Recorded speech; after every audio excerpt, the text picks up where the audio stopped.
dimanches de 10h à 11h. L'air du temps, c'est pour analyser l'actualité d'ici et d'ailleurs avec des experts, des chroniqueurs et des analystes. L'air du temps au rythme du monde avec Alassane Samba Diop tous les dimanches de 10h à 11h sur e-radio. Je reçois ce dimanche 2 juillet 2023 Antoine Ndama Faye, qui est consultant indépendant en analyse des politiques publiques et un expert spécialisé des questions de l'économie et du changement climatique, diplômé de la City University of New York. Et Abou Wele, consultant, économiste. Nous allons analyser les émeutes en France à la lumière de celle du Sénégal. Et est-ce que la révolte des invisibles, de laisser pour compte, la décision du juge contre Ousmane Sonko délivrée par le procureur, quelles conséquences? La déclaration du président Macky Sall sur sa candidature, quelles conséquences s'il décide d'y aller ou s'il renonce? Rendez-vous ce dimanche à l'heure du temps avec mes invités. Dimanche 2 juillet 2023, merci d'être à l'écoute de l'heure du temps, que ce soit donc aujourd'hui Antoine Ndama Faye, qui est consultant indépendant en analyse des politiques publiques, un expert spécialisé des questions économiques et du changement climatique, diplômé de l'université City University of New York. Et Abou Wele, consultant, économiste. Merci, messieurs, d'avoir accepté notre invitation. Nous sommes dimanche 2 juillet donc. Demain, le 3 juillet, le président Macky Sall est attendu. Il a reçu les élus locaux de son parti, de sa coalition. Le président Macky Sall va dire aux Sénégalais est-ce qu'il va se présenter pour la prochaine présidentielle ou pas? Est-ce qu'il sera candidat pour une troisième candidature selon l'opposition? Son camp parle de deuxième quinquennat. Abou Wele, quelles peuvent être les conséquences de la déclaration de la candidature du président Macky Sall ou pas? S'il y va ou s'il ne va pas, quelles sont les conséquences? Je salue d'abord les téléspectateurs qui sont en train de suivre l'émission et en profiter pour saluer mon co-débatteur. Cette question revient depuis plus de 2 ans comme ça. Les gens en parlent souvent. Et se pose la question à savoir si le président briguerait un troisième mandat ou pas. Je pense que la question va de soi. Si le président venait à décider à se représenter, qu'il y aurait nécessairement une réaction de la part de beaucoup de monde qui ne comprendrait pas que le président puisse se dédire, après avoir expliqué depuis 2019 qu'il n'avait pas droit à un deuxième mandat, à un troisième mandat, que le mandat qu'il cherchait serait son dernier mandat. Dans cette perspective, je pense qu'il y aura énormément de discussions et de disputes par-ci, par-là.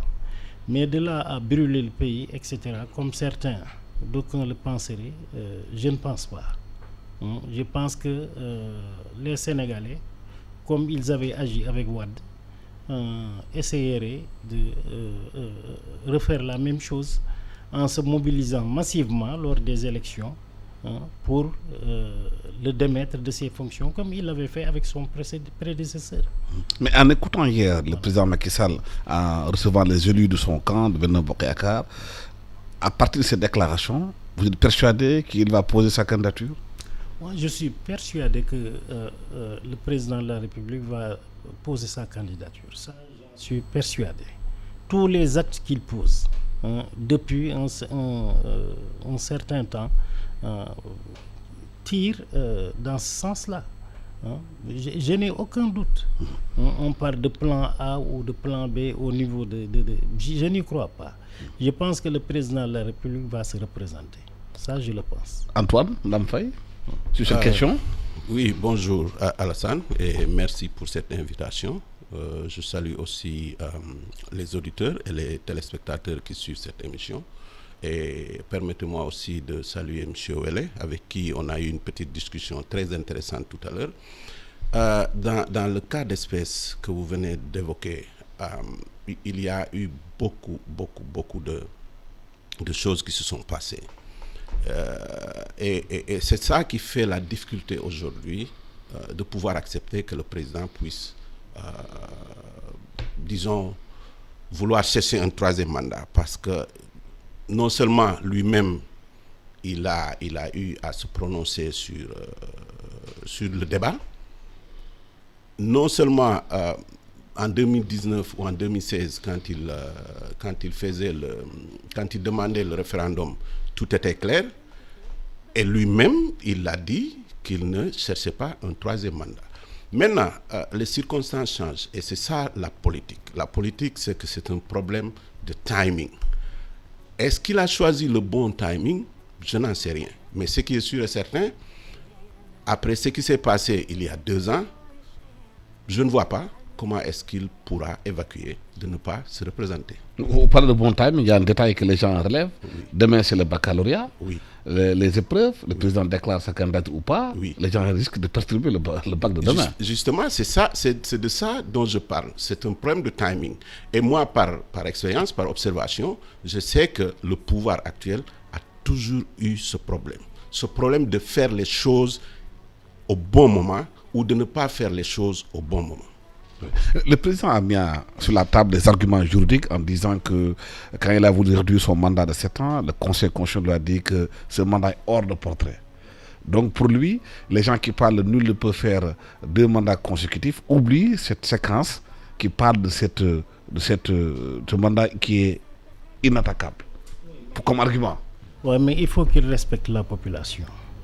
Nous avons fait les mêmes études, nous avons été dans les mêmes universités, nous avons appris les mêmes choses. C'est pas vrai.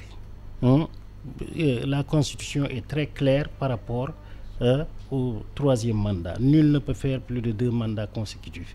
Il l'a lui-même dit, ils l'ont tous théorisé.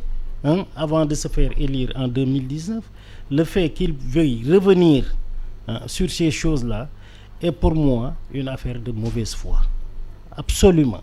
Parce qu'on ne peut pas comprendre qu'on puisse prendre les Sénégalais pour des demeurés à ce point-là. Ça, c'est tout à fait clair. Maintenant, il n'a qu'à assumer ses responsabilités. Il veut un 3e mandat, il a des voies et moyens pour pouvoir le faire. Il est en train de dérouler, nous sommes en train de le regarder. Mais quant à la Constitution était extrêmement claire. Et au Sénégal, il faut qu'on arrête avec ça. Après Macky Sall, il faut qu'on ait des lois par rapport à ça. Les gens ne peuvent pas se dédire de cette manière sans coup férir.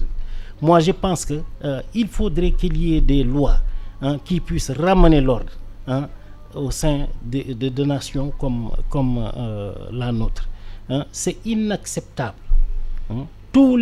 Nous comprenons tout ce qui se passe. C'est inacceptable. On ne peut pas continuer à infantiliser la population de cette manière-là. On ne peut pas faire nul ne peut faire plus de 2 mandats consécutifs. C'est très clair. Le droit n'est pas une science extraordinaire au-dessus de toutes les autres sciences. Mais dans le scénario où il irait, quelles peuvent être les conséquences sur le plan politique et surtout la situation de tension dans laquelle nous sommes aujourd'hui? Mais ça, je l'ai dit. Je pense que les Sénégalais vont réagir, s'indigner par-ci, par-là. De là à brûler le pays, ça, je n'y crois pas. Je pense que les Sénégalais n'ont ni le temps, ni l'envie de voir d'autres scandales et troubles comme on en a vu ces derniers temps-ci. Ouais, vous êtes aussi optimiste que lui par rapport à la situation? Si le président arrivait à déclarer sa candidature contre des tensions, ce qu'on a vécu en 2012 avec Abdoulaye Wade, les manifestations? Oui, mais je voudrais faire un petit recul ici pour dire qu'on a l'impression dans ce pays qu'on a 2 peuples. On a le peuple normal et on a le peuple des politiciens. Toute cette agitation, c'est une agitation de politiciens. J'ai l'impression que si vous allez à l'intérieur du pays, les gens n'ont pas la même compréhension de pourquoi est-ce qu'on discute sur un 3e, un 4e ou un 2e mandat. Pourquoi? Qu'est-ce que les gens disent? Parce que pour eux, ce qui est important, et ça c'est mon opinion personnelle, parce que j'ai demandé à beaucoup de gens, qu'est-ce qui vous ferait penser que le président allait se représenter? Ils disent parce qu'il travaille. Je dis, mais il n'y a pas que lui qui peut travailler, il y a d'autres personnes indispensables. Oui, mais bon, on a essayé, on a vu, donc on va essayer de rester avec ça.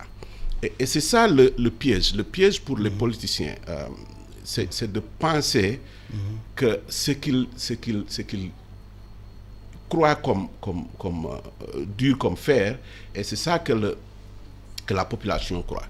Et je pense que c'est là où il faut faire un petit recul. Un État, ce n'est pas, disons, ce n'est pas le président de la République. Macky Sall, le président Macky Sall lui-même, n'est pas tellement important dans ce processus. Il y a toute une multitude de facteurs qui sont autour de cette question. S'il y a à sombrer, ce n'est pas lui seul qui va sombrer. Et ça, beaucoup de gens ne le comprennent pas, mais on ne peut pas être dictateur par soi-même. Il y a toujours une cour, une seconde et une troisième cour. Donc c'est là où je pense que les gens doivent regarder. Qui sont les gens qui sont autour du président, qui lui donnent cette impression qu'il est le favori, qu'il est l'indispensable. On n'a pas travaillé avec ces gens-là, on s'est focalisé, tous les politiciens se sont focalisés surtout sur un ou deux politiciens. Et ça, c'est pas bon du tout.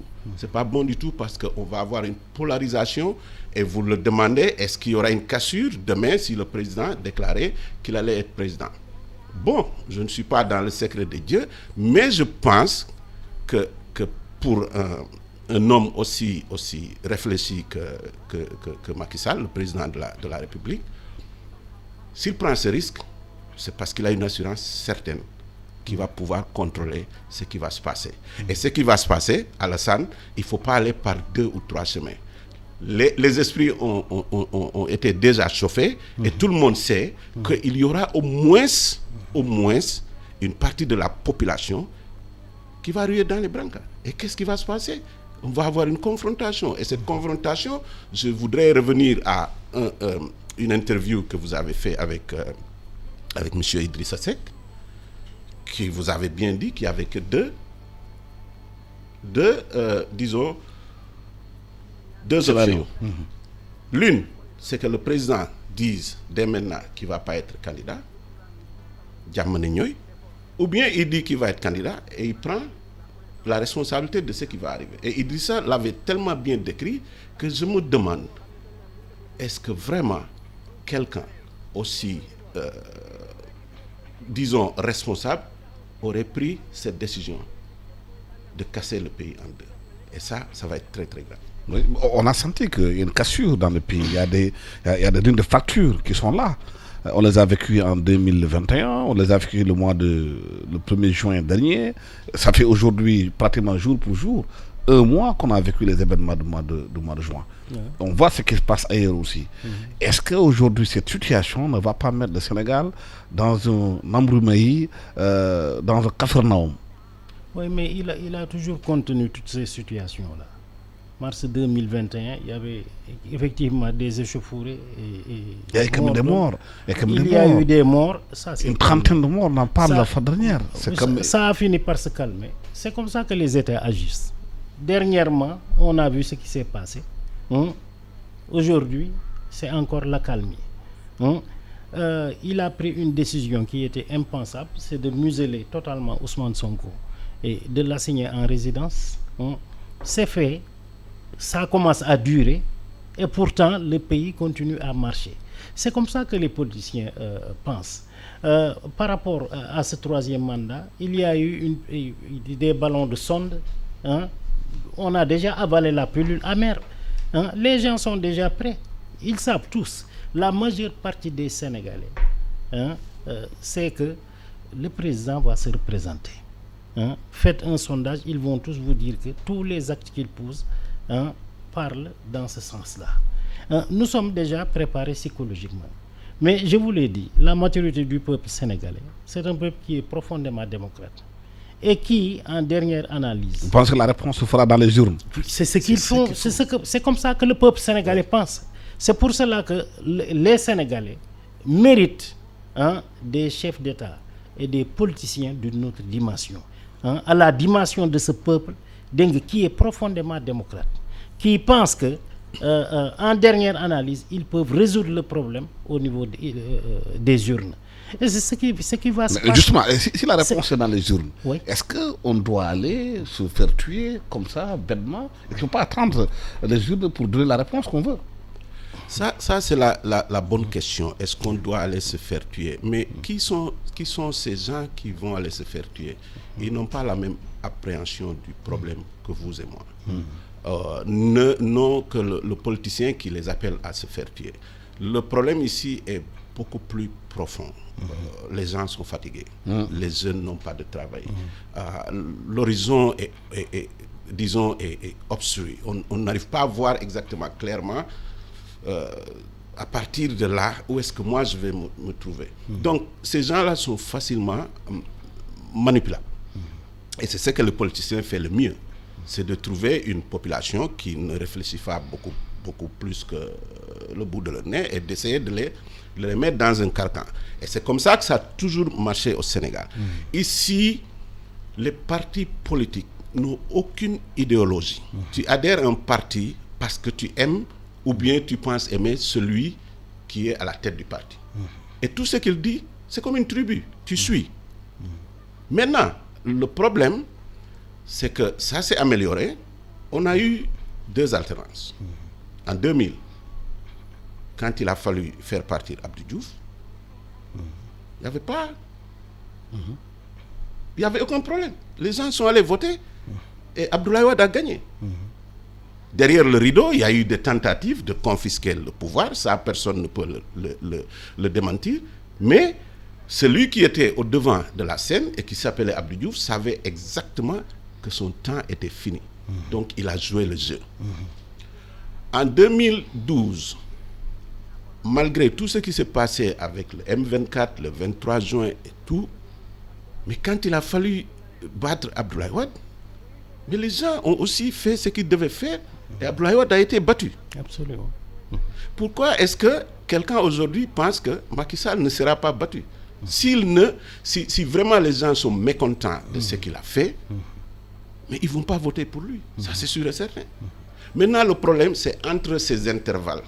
Comment est-ce que le Sénégal réellement marche? Et c'est là où c'est fâcheux. Parce que les gens ne comprennent pas jusqu'à présent que dans un état de droit, ou bien ce qui semble être un état de droit,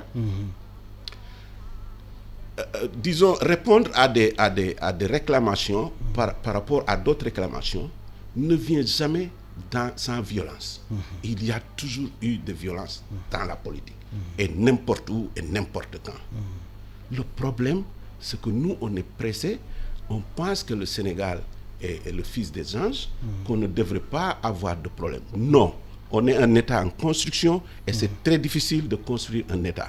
Donc il faut que les gens comprennent et acceptent qu'il y aura des hauts et des bas, des avancées et des retours en arrière. Et c'est ça qui fera qu'on va trouver dans cette marche des gens qui pourront répondre exactement comme vous dites, des chefs d'État, des hommes d'État. Le fonctionnaire sénégalais était le plus admiré à travers l'Afrique.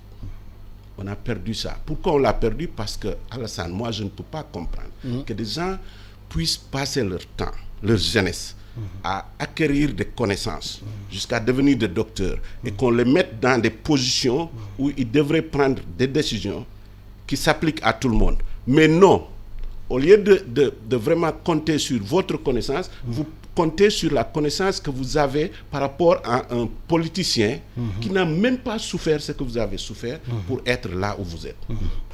Et c'est ça qui nous a mis dans ce... Et le scénario, l'autre scénario, au cas où Ousmane Sonko, qui est le principal opposant, qui est pratiquement assigné à résidence, ne participe pas aux élections. Et que le mec y va. Quel cas de figure?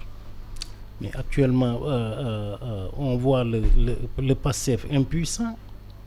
C'est ce qu'on voit. Moi, personnellement, je ne pensais pas que Ousmane Sonko pouvait rester aussi longtemps maintenu en résidence surveillée, sans qu'il n'y ait de la casse et beaucoup de désordre dans ce pays-là.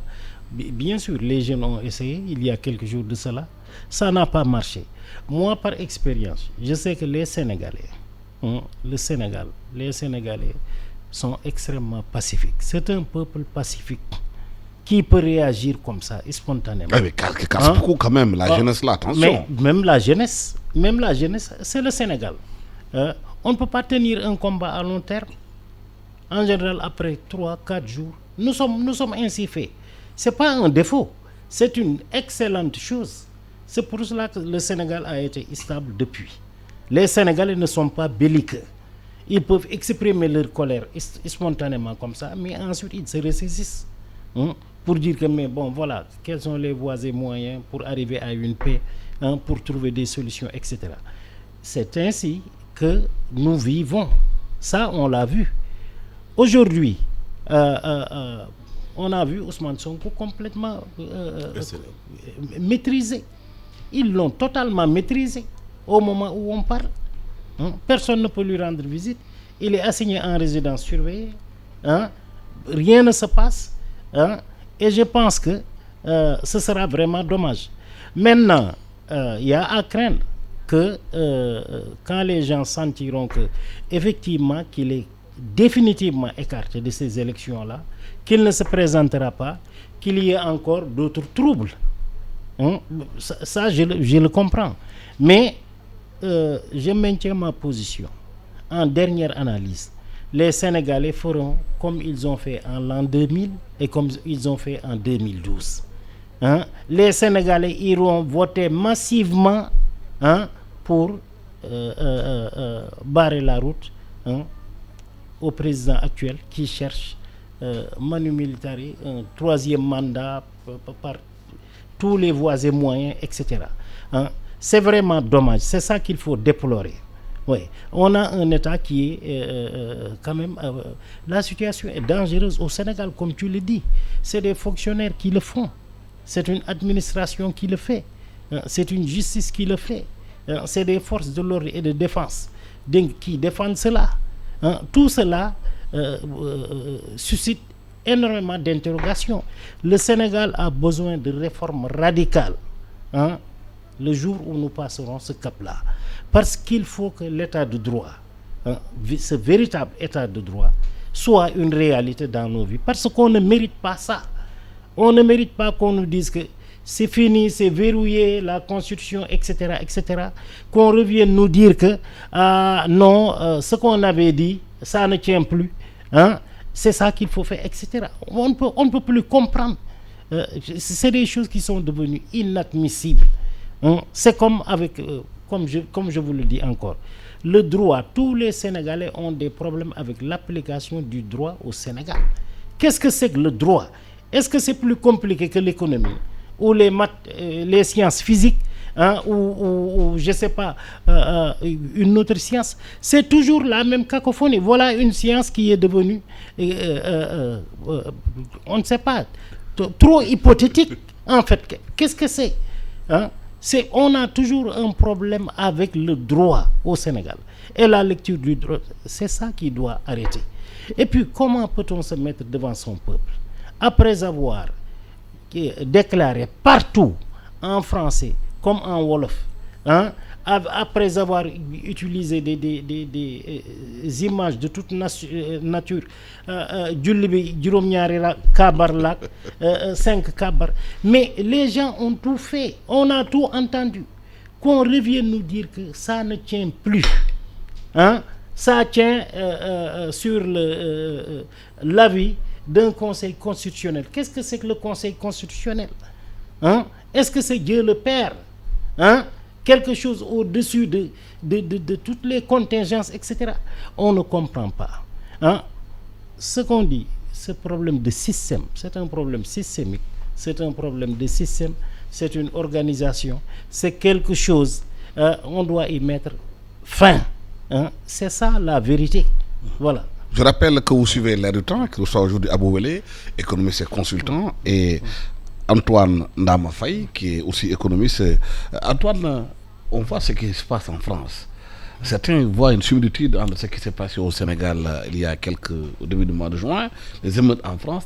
Quelle lecture peut-on faire des émeutes en France à la lumière de ce qui s'est passé au Sénégal? Il n'y a aucune similitude. Pourquoi?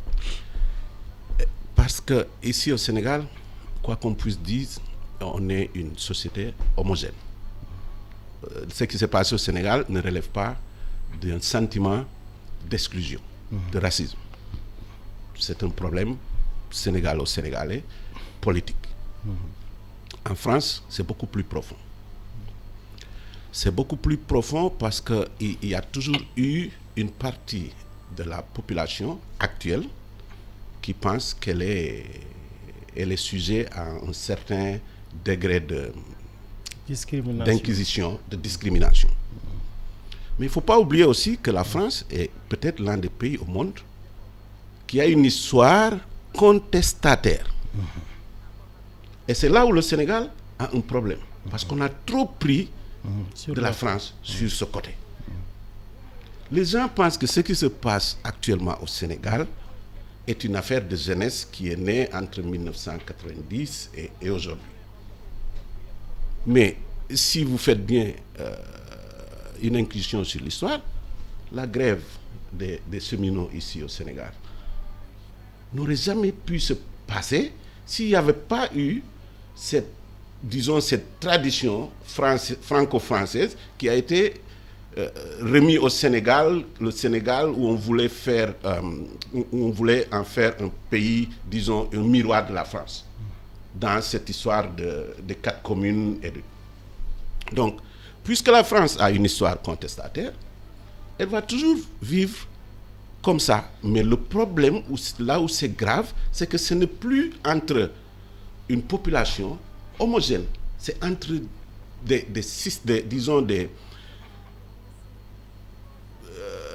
une population policière qui est accusée d'être raciste par rapport à une autre population qui est une population premièrement d'immigrés et de descendants d'immigrés. Mais certains l'analysent aussi par rapport au néolibéralisme qui fait qu'aujourd'hui il y a une cassure entre les gagne-peu, les invisibles qu'on les appelle, et les hauts d'en haut. Oui, mais c'est-à-dire qu'il ne faut jamais se faire prendre dans ce piège économique. Ce n'est vraiment pas un problème économique. C'est un problème de sentiment. C'est un problème de perception. De ressenti. Et tous les gouvernements, que ce soit au Sénégal, que ce soit en France, ont ce problème. Les gouvernants n'arrivent pas à travailler pour anticiper sur les perceptions. La perception est ce sentiment qu'on a, que ça soit imaginaire ou vrai, que les choses ne se font pas dans les règles de l'art. Et automatiquement, on prend une position qui ne peut pas être une position qui est une position du gouvernant. Et il y a toujours une friction. Et cette friction, c'est ce qui appelle la violence dans la politique. On ne peut pas absoudre la violence dans la politique parce que de toutes les façons, en politique, le changement est inéluctable. On ne peut pas être là ad vitam aeternam. Il va falloir changer. Mais comment changer dans la douceur? C'est là où tout le monde diffère. Oui, mais dans les manifestations de la colère en France et au Sénégal, on a quand même vu quelques similitudes. Des jeunes qui cassent les magasins, certains qui vont chercher à manger, comme au Sénégal où on a vu même des mères de famille entrer dans les magasins, dans les Auchan, prendre des sacs de riz, s'enfuir avec. Dans les banlieues françaises, on a vu aussi des jeunes cassés, prendre aussi des choses à manger, attaquer les McDo, attaquer les restaurants, attaquer en même temps aussi des magasins où on vend de l'électronique. Est-ce que vous partagez ceux qui disent que c'est le système néolibéral dans sa façon de fonctionner, la division qui s'est créée entre les sociétés, la France où on a parqué les immigrés dans des quartiers où habitent que des immigrés et des Arabes? Oui, je pense qu'on peut faire le parallélisme, effectivement. Karl Marx disait que le plus grand danger du capitalisme, c'est le capitalisme lui-même, qui, arrivé au bout de ses contradictions, autodestruction, créerait son autodestruction. Effectivement, on a vu les mêmes effets, comme au Sénégal. Les gens cassent, ils en profitent pour se ravitailler, etc. Parce que la pauvreté, elle est ici comme en France. Voilà. Et puis partout. Le problème, fondamentalement aux États-Unis, il faut regarder aux États-Unis ce qui se passe. Il y a une pauvreté aussi extraordinaire qui touche des franges de la population qui sont importantes, etc., etc., etc. Cet ordre-là que les gens remettent en question. Les gens partout au monde ne veulent plus vivre comme on vivait avant. Cet ordre préétabli, c'est ce que les gens combattent. C'est ce que les gens combattent. Les gens ne comprennent plus que les forces de l'ordre, telles que définies au sens étymologique, ne soient plus là pour protéger le peuple, pour préserver la paix, mais pour au contraire protéger une caste ou un clan d'individus. Que ce soit en France ou au Sénégal, c'est la même chose. On ne peut pas comprendre aussi toutes ces inégalités au sein des sociétés, qu'une frange de la population puisse se permettre n'importe quoi, puisse avoir accès à tout, et qu'une autre frange de la population vive dans l'extrême pauvreté et en marge de la société. Voilà. Et les mêmes causes produisant les mêmes effets, c'est pourquoi aujourd'hui il est possible de voir des actes similaires en France comme au Sénégal, etc., etc. Justement, est-ce que les événements, c'est juste des étincelles qui allument le feu? C'est-à-dire que ce qui s'est passé au Sénégal avec Ousmane Sonko, ça fait sortir des jeunes, semble être une sorte de catalyseur de cette colère sourde. En France, la mort du jeune homme aussi a fait aussi sortir les gens, c'est une sorte de catalyseur aussi de cette colère sourde. Absolument. Où les gens s'estiment être laissés pour compte. Absolument. C'est une sorte de révolte des bannis. Mais c'est une révolte, même partout au monde. Il faut dire partout au monde. Actuellement, il y a un mouvement qui est en train de naître. Les peuples veulent reprendre leur souveraineté totale, le pouvoir total. Parce que personne ne comprend qu'on puisse nous imposer cette façon de vivre partout au monde. Qui a dit qu'on devrait vivre de cette manière? Qui a dit que tel devrait avoir autant de pouvoir sur nous? Tout ça, c'est révoltant. Qui a dit que les mêmes personnes devaient se succéder? En Europe, les gens en ont marre de la démocratie. Aller aux États-Unis, c'est démocrate, républicain, démocrate, républicain, démocrate, républicain. Jusqu'à quand? Ailleurs aussi, c'est la même chose. Aujourd'hui, regardez au Sénégal, ce sont les mêmes personnes qui gravitent autour du même régime. Que ce soit sous Wade, sous Diouf, etc. C'est les gens qui se recyclent à n'en plus finir. Le système ne change pas. C'est les mêmes façons de voir, les mêmes façons de faire, etc. Et c'est ce qui doit changer. C'est ce qui est remis en question partout dans le monde. Liberté, égalité, fraternité. Il n'y a plus de fraternité là-bas, il n'y a plus d'égalité. Mais justement, est-ce que ce soit là-bas ou au Sénégal, c'est la même chose, ce sont les mêmes principes. Mais on voit que partout au monde, ces principes-là sont dévoyés, détournés. Et les peuples se sont réveillés. Et grâce aux réseaux sociaux aujourd'hui, aujourd'hui, on voit que c'est le système qui est devenu le plus grand ennemi des réseaux sociaux, que ce soit en France ou aux États-Unis, où on interdit TikTok, ou ailleurs, etc., etc. Quel est le danger des réseaux sociaux? Ces nouveaux instruments ont réuni le monde, comment dirais-je, amorcé un grand débat à l'échelle planétaire, où les gens écoutent, où les gens découvrent, où les gens comprennent, etc. Ça va changer, et partout au monde.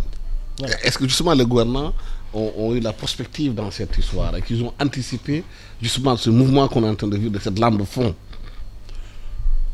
Ils ne peuvent pas, parce qu'il y a une insulation de ces gouvernants qui fait que d'habitude, ils ne voient pas tellement et très vite les changements.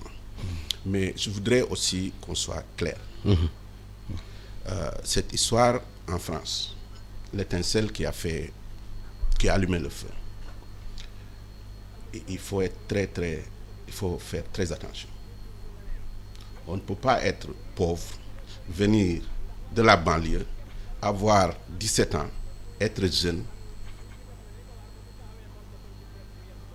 et aller louer une Mercedes un bolide pour rouler avec, sans permis, avoir été arrêté il y a 2 jours seulement, et ne pas être exposé à ce qui est arrivé. Oui, il y a certains qui opposent la responsabilité des parents. C'est vraiment malheureux, mais d'abord, il y a la responsabilité des parents. Une mère célibataire ne peut pas, évidemment, à ce que je connaisse, avoir une poigne sur un garçon comme de 17 ans, qui a une histoire avec la police très chargée. C'est-à-dire, c'est quand même, quand les gens vous comptent ce qui est arrivé à ce garçon, on ne peut pas vraiment, on ne peut que se dire qu'il a eu la chance même d'arriver à 17 ans. Yalla bal, c'est pas moi qui décide de quand est-ce que quelqu'un va mourir. Ça fait toujours mal. Et j'ai écouté un khutba de l'imam d'un de ces quartiers. Et il a dit aux jeunes, c'est malheureux, partir à 17 ans, ça brise un cœur. Mais il dit, je vais remettre les mêmes mots de la maman de Naël, qui a dit qu'elle n'en veut pas à la société, qu'elle a un problème avec une seule personne, c'est le policier qui a sorti son flingue, qui a tiré. Et que justice est en train d'être faite, le gars a été arrêté, la justice va poursuivre. Là, le problème qu'on a au Sénégal, c'est qu'on n'arrive pas à arrêter ces gens-là qu'on accuse d'avoir fait ça, ça et ça. Et c'est là où est la différence. En France, on ne peut pas embrigader la police. Mais quand on peut identifier un policier qui a commis une faute, il est automatiquement mis hors d'état de nuire. Ici, jusqu'ici, au Sénégal, on n'est pas allé jusque-là. Et c'est là où ça fait mal. Mais quand même, il faut qu'on accepte une chose. On ne peut pas réclamer justice et faire de l'injustice. Réclamer justice et passer toute la nuit à casser, à prendre, à faire du n'importe quoi, ça, c'est pas de la justice. Et c'est là où on est un peu dubitatif, parce que dès qu'on parle de ça, les gens vont vous pointer du doigt et dire, mais il est malade ce gars-là. Pourquoi il n'est pas avec nous et il est avec... Non, on n'est pas... Personne n'est avec les gouvernants. On essaie de faire la part des choses. Et tout à l'heure, quand on discutait, c'était ça le problème. Le problème, c'est d'être réfléchi quand on aborde ces histoires. Je vais parler de M. Sonko, que je respecte bien. Mais vous voyez ce qui lui est arrivé. C'est qu'il n'y a pas une bonne lecture. Je pense qu'ils n'ont pas une bonne lecture de comment est-ce que le gouvernement réagit. Là, vous abordez le troisième point de notre débat, c'est par rapport justement à la décision qui a été sortie. Oui. Il est chez lui. Personne ne sait à quel moment peut-être cette décision sera appliquée. Oui, parce que vous savez, une fois que vous lancez le mot révolution, vous ne pouvez plus reculer. Une révolution, ça ne se diffère pas. Ça s'achève. Et quoi qu'il puisse coûter. Ces gens-là ont tenté. Ils n'ont pas vraiment calculé la réaction qui sera devant eux. Et cette réaction a été fulgurante qu'en 2021, ils ont dû reculer et arrêter. Alors maintenant, les gens ont une bonne lecture de jusqu'où est-ce qu'ils peuvent aller. Et c'est ça qui est arrivé. Donc, quand on lui a laissé la fuite en avant, ce qu'on a fait, c'est de laisser les... Vous voyez, tous les Diomaye, tous les Fadel, tout le monde est en prison aujourd'hui. Avec qui Ousmane est en train de parler? Il n'a plus quelqu'un avec qui parler. Et ça, c'est très, très grave. Parce qu'on vous coupe exactement des gens qui pouvaient relayer votre message. Et c'est pour cela que vous dites que c'est vraiment bizarre, mais M. Sonko a été presque mis en résidence surveillée et jusque-là, il n'y a pas eu de réaction. Mais quelles sont les conséquences justement de cette décision qui a été prise tout récemment par le procureur qui a sorti la décision définitive concernant la justice, où il peut aussi, Ousmane Sonko, peut-être faire appel. Oui, mais moi je pense que l'État a trouvé la bonne formule déjà. Et ça, c'est la meilleure formule. Le laisser en résidence surveillée, et puis c'est terminé. On n'essaie pas de l'arrêter, mais on l'isole totalement. On le met hors d'état de nuire. C'est ce qu'ils ont fait. C'est extrêmement grave ce qui se passe au plan des droits, etc. Comme tu le dis, on a beaucoup de respect pour Ousmane Sonko, pour les idées qu'il prône, etc. Mais aujourd'hui, malheureusement, cet État est en train de dérouler un plan extrêmement machiavélique. Je vous dis qu'ils ont trouvé la meilleure formule. Résidence surveillée. C'est comme s'il était en prison. Il est en prison. Il est déjà en prison. On n'a pas besoin d'autre chose. L'écarter. Tout le monde a compris que c'est tout sauf Sonko. Déjà, on l'avait entendu dire, avant même le procès, que l'objectif fondamental était d'éliminer Sonko, de l'écarter des prochaines élections. Et c'est ce que le gouvernement est en train de faire. Et ça semble leur réussir. Il est chez lui, on ne casse pas, on ne l'arrête pas, mais on l'a arrêté quand même. C'est extrêmement grave. Pour revenir sur ce que vous avez dit tout de suite concernant le jeune Naël, mais j'ai vécu pendant très longtemps en Europe. Ce jeune Naël-là, il y en a des centaines de millions, peut-être en Europe. Justement. Les enfants sont comme ça. C'est une société qui a des problèmes énormes avec l'éducation des enfants. Aujourd'hui, avec la promotion des droits des LGBT, etc., ça empire même. Aujourd'hui, ce qu'on apprend à ces enfants à l'école, c'est extraordinaire. La plupart des enfants vivent avec un parent unique, soit avec leur père, soit avec leur mère.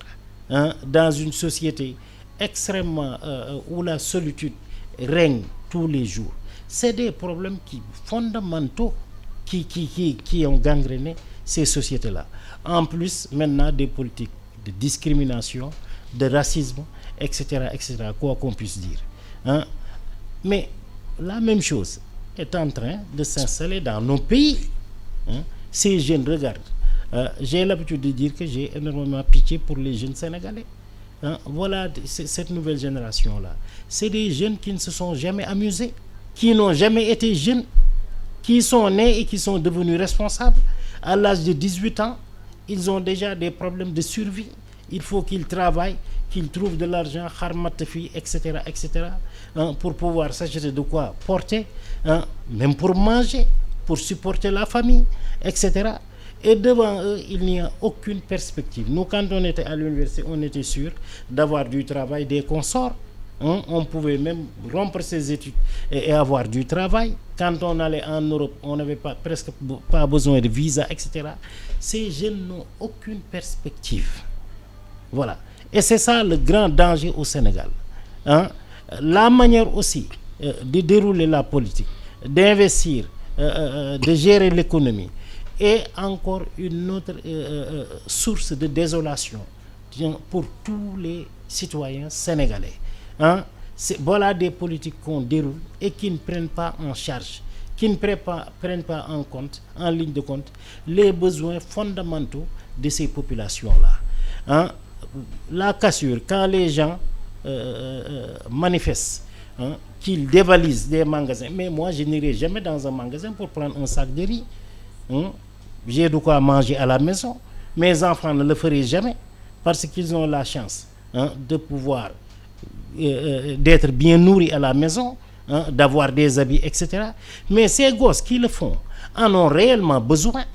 En cassant, s'ils trouvent l'occasion de pouvoir amener de quoi manger à la maison, mais ils ne s'en gêneraient pas.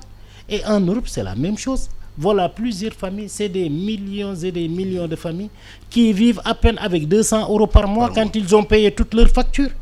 Hein? C'est des gens qui vivotent. Hein? Quand ils mangent de la viande, c'est 50 grammes par personne ou même 25 grammes. Et à l'occasion, ils se nourrissent de nouilles, etc. Nous, on l'a vu. Hein? Moi, j'ai enseigné dans un lycée en Suède. J'ai vu, c'était dans les quartiers malfagotés, défavorisés, avec un pourcentage extraordinaire d'étrangers. Mais les gosses avaient le même problème que ce jeune Nahel. Hein? C'est extraordinaire. C'est des jeunes révoltés. C'est des enfants. Mais quand un enfant commet une bêtise, quand un enfant commet des bêtises, on le récupère pour le réinsérer, pour le mettre dans d'autres conditions. Mais on ne lui met pas une balle dans la tête. Malheureusement. Ouais, mais on ne répondait pas encore à la question concernant les conséquences de la décision du juge par rapport à Ousmane Sonko. Moi, je suis pas juriste. Je n'ai aucune connaissance du système judiciaire du Sénégal.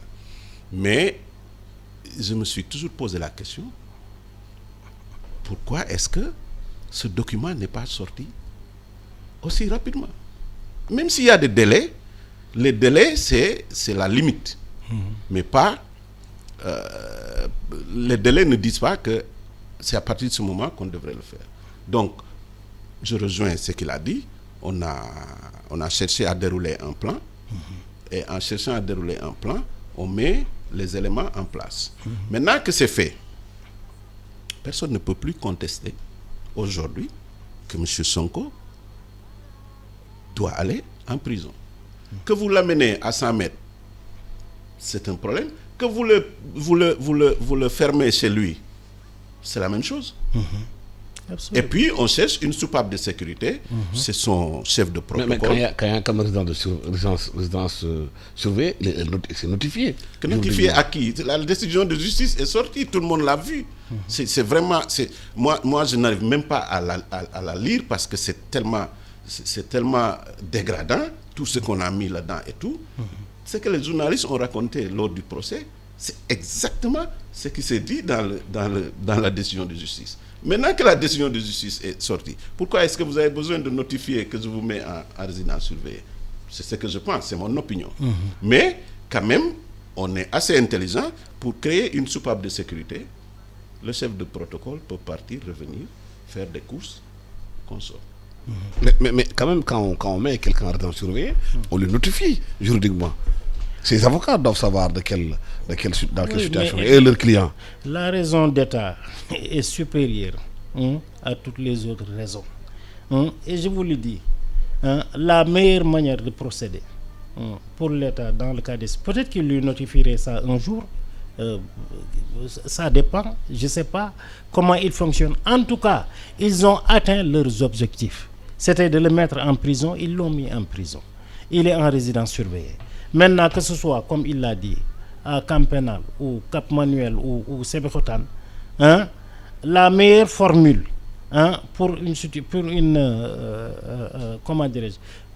pour que la situation soit apaisée, c'est de le laisser en résidence surveillée. Parce que une chose est certaine, moi en tout cas je suis sûr que le jour où on l'amènera en prison, ce que l'on redoutait se produira. Ouais. Ce pays sera encore à feu et en sang. Ça, je suis profondément convaincu. Voilà. Que la meilleure solution pour l'État, c'est de le mettre en résidence surveillée. Puisqu'il s'agit tout simplement de l'isoler. Ça va coûter cher à Alassane et à moi et à vous. Voilà. Mais c'est la meilleure solution. C'est la meilleure solution, moi. Je suis passé par là-bas tout à l'heure. Voilà. Tout est barricadé. Non, tout est barricadé. Le nombre de véhicules, de gendarmes que j'ai vus, j'ai dit, mais qu'est-ce que c'est que toutes ces histoires? Mais est-ce qu'on a évolué aussi ce que ça coûte à l'État par jour en termes de dépenses? Les militaires qui sont mis sur la rue, le gasoil, on n'a pas beaucoup. C'est de l'argent aussi. On n'a pas beaucoup de gens que cela intéresse. Aujourd'hui, moi, si j'étais à votre place, j'aurais assigné à un de mes journalistes de me faire ce travail. Parce que quand vous mettez quelqu'un dans la rue, les militaires, ils sont payés par jour aussi. Mais bien sûr. De garde. Justement. Ça, c'est de l'argent aussi. Bien sûr. Voilà. Merci infiniment à mes invités. Le temps que vous avez terminé. Merci à Bouélé, économiste et consultant. Merci à Antoine Ndama Faye. Antoine Ndama Faye est un économiste, consultant indépendant, analyse des politiques publiques, un expert spécialisé des questions de l'économie et du changement climatique. Il est diplômé de l'université City University of New York. À la technique, Biran Sissé, micro Alassane Samba Diop. Excellent dimanche à tous. Merci. Cher c'est pexe ci njàng mi mbay mi